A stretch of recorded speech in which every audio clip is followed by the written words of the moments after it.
Hello everyone, it's me again, Daniel Uy. My name is Rex Blasi, marketing professional here at Toyota Cubao.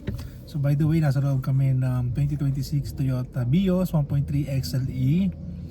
And actually, I have 2023 YM na Vios. And I'm owner of Vios 2026 XLE CVT. Hindi sanay magtagalog tong kasama ko. Anyway, gusto lang namin share kung ano ba yung mga nagustuhan namin kay Vios. Pero actually, hindi ko gusto si Vios at the first place. During that time lang kasi, hindi pa pumapasok yung pang down payment ko. I mean, yung budget ko for Avanza sana kukunin ko. And pumasok lang yung budget ko sa Vios. Pero alam nyo ba na ang ganda ng Vios? So, ikaw muna mag-share. Actually, kinuha ko talaga tong Vios, yung Vios ko for purpose of family. Kasi syempre, pag may bata ka na, hindi ka na pwedeng mahihirapan ka na mag-commute. So nag-dream ako magkaroon ng sariling Vios.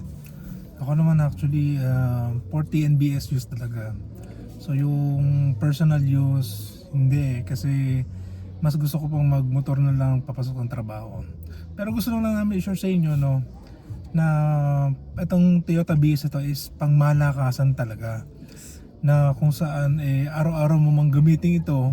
Actually for 3 years nagamit ko siya araw-araw. Ang pahinga lang niya, alam niyo kung kailan, nung na-hospital ako for a week dyan sa Valenzuela, inoperahan ako ng appendicitis. So alam niyo ba na yung 1,000 pesos ko noon, sa akin mamaya tanayin natin siya, na 50 pesos pa yung gas naka 6,000 pesos ako sa isang apps sa TNBS lang. Ikaw? Ako naman sa biyahe ko ng Bataan, actually lagi kami nagbabataan once a month, minsan twice. So yung 1K ko talagang kayang-kaya ng balikan ng 50 pa lang yung gasolina. By the way, kailan mo pala nakuha yung sasakyan mo? Actually, last November 2025. And today is June 2026. Yeah, So 2026, so magsi 6 months na siya sa akin. Na rin, no? Sa ano naman naging concern ka na ba sa sasakyan mo? Actually, hindi siya concern kundi sa comfort niya sa akin. Kasi nakapag-drive na rin ako ng mga car.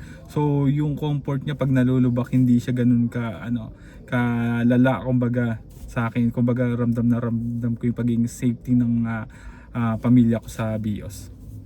Sa akin naman, no, siyempre medyo matanda yung sasakyan ko sa'yo.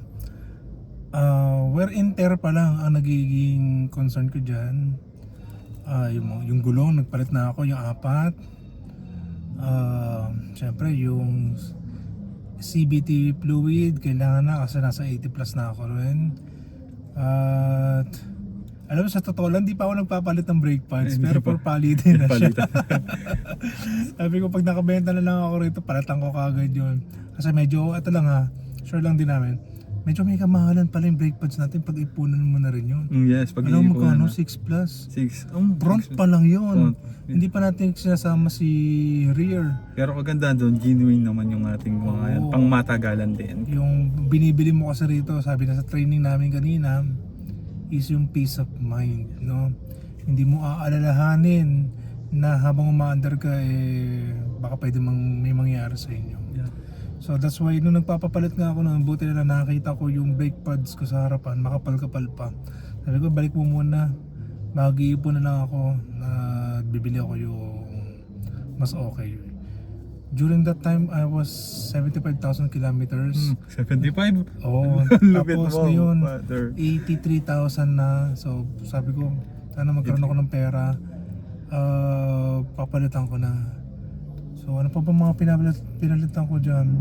Gulong, nagpalit ka na, saka brake pad. Alam mo, hindi pa ako nagpapalit ng brake fluid. Ay, brake fluid Hindi pa ako pala. Brake pad, magpapa-drain ng coolant. Pero nagpalinis na ako ng aircon. Yan ang hindi ko pa kasi 6 months pa lang naman yung akin. So dapat every year guys, Yearly, nagpapalit yes. kayo. Tsaka yun huwag nyo kakalimutan yung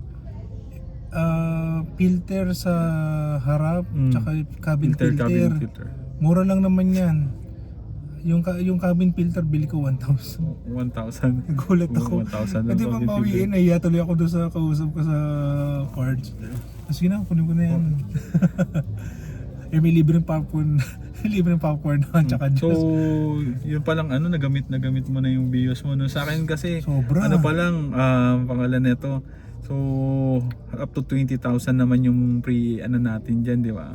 Yung ating PMS and labor. So, ngayon, sa akin, 6 months, pero mag-11,000. Maliit, mahina. Mali. Pero tignan nyo naman yung mga milyahing pinag-uusapan natin dito, di ba? Talagang subok na subok yung mga, sa kanya 83 na, 83. Pero, 3 tignan mo years. na, ramdam mo pa rin yung durability sa real ng BIOS. So, Speaking of long drive, saan sa'yo? Bataan? Bataan, oo. Saan sa Bataan? So, dyan lang naman sa Hermosa lang. So, mga 2-3 hours ng pagka walang traffic. Traffic. Yeah. Sa akin naman, long drive ko dyan is Pagudpud, Ilocos. Ilang kilometer ba yung tansya mo? Ang tansya ko, pero ang tansya ko ay 7,000 yung ginastos kong gas. Gasolina. Mura pa na. No? Oo, mura. Hindi, mga nasa 50 na rin, no? 50. Parang 50. Pero yung 7,000 na yun, guys, pagdating ko ng Pagudpud, bumaba ulit ako basta bumaba ako ng ilang bayan pababa. Alimutan ko tuloy ko ng bayan yun. Talagang inikot namin, no? Pinuntahan pa namin yung bridge. Tapos, sa saan din kami nagpunta? Hindi lang kami nakapag-swimming kasi walang hilig. Kasi yung mga kasama, walang hilig sa swimming yung mga kasama ko eh. Mga matatanda na. May edad na. Ayun ang asawa ko Gusto na lang na manood. Yung mga bata lang mag-i-enjoy. No? Pero alam nyo ba na yung pagpunta ko sa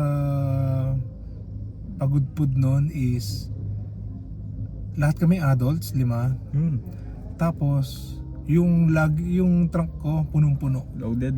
Kayang-kaya. Pero hindi mo nararamdaman na nahirapan siya. Unless wag lang yung mga 30 degrees high na Pag daanan. So, pag ano na. Mahirapan talaga yun. Pero yung hataw na ibinibigay niya during the time na mabigat kami, ulitin mo nga itong likod na yan, salamin na yan. May gamit kami dyan. Buti na may dashcam ako na kita ko yung rear view. Diba?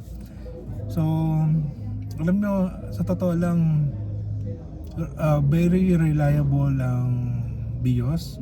Hindi kayo iwanan sa ere. Unless lahat naman ng sasakyan, kapag talagang nilalaspag mo, hindi mo inalagaan. masisira.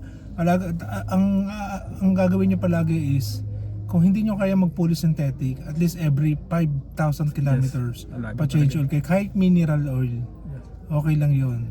Pero kung may budget kayo, every 10,000, fully synthetic. Yan.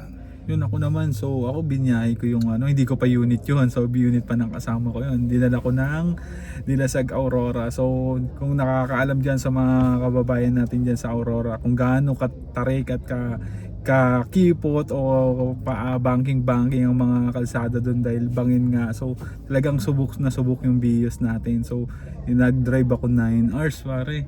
9 hours na driving. Sisiw yan sa akin. So medyo masakit-sakit yung ulo ko noon nung una kong punta 9 hours, pero nung nakaraang semana nako po 16 hours. Traffic. Sobrang traffic. So hindi na ako ulit. Pero subok na subok. Dinaig mo pa yung travel ko nung Davao, Manila to Davao. Naka-Aurora ka na no? Aurora naman yan. Dalawang barko. Dalawang barko. Yan ang gusto kong ma-experience, yung mag-out of So bawal sa atin kasi may aksidente. Yes, yun nga. Hindi maiiwasan talaga na kahit anong ingat mo sa kalsada mo na, mga driver dyan, drive safe lagi lalo na sa mga owner ng BIOS. So by the way, gano'n nga ba katipid yung Toyota BIOS? Siyempre, hindi naman sa play safe, no? Pero naglalaro sa 8 to 12 kilometers per liter sa city driving. Well, siyempre dito sa city, Manila, hindi mo aasahan na aabot ka sa more than 12. Yeah. Expect always hanggang 10. 10. Ako, safe na ako dyan sa 10 kilometers per liter. Ngayon, kung nakakawa ka ng biyahe, the traffic, medyo lugi ka. yun lang. Yan po. So by the way, I'm Daniel Uy. I'm Rexwell Blasi. Kapag bibili kayo sa sasakyan, hanapin nyo lang kami rito sa Toyota Cubao. Yeah. Bye everyone. See you in our next vlog. collab. Collaboration. Vlog. Vlog. Yeah. Meron ka bang Facebook? May YouTube ka ba? So, wala Wala pa. pa. Gagawa Gumawa pa ka lang. na. Soon, gagawa na ako. So by the way sa akin, Dane TV. So see you on my next vlog. Bye! Oy.